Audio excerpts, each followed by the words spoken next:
Dans les années 50, Ed Gein a terrorisé l'Amérique, bien plus qu'un simple meurtrier. Ses atrocités ont inspiré des films cultes comme Massacre à la tronçonneuse. Mais qui était vraiment cet homme?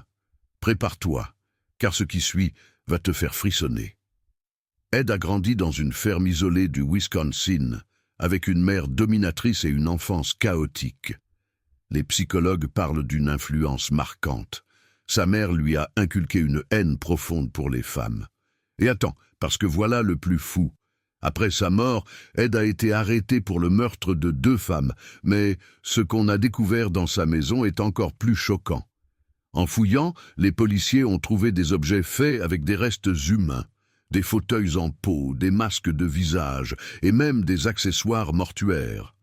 Ed vivait dans un monde de terreur et de dévotion à sa mère décédée. Son obsession était telle qu'il a commencé à exhumer des corps dans des cimetières pour créer son musée macabre, une vraie nuit des morts vivants. Ed Gein n'était pas seulement un meurtrier, c'était un véritable artisan de l'horreur, un créateur de tueurs. Son histoire rappelle que le véritable mal peut surgir des endroits les plus inattendus.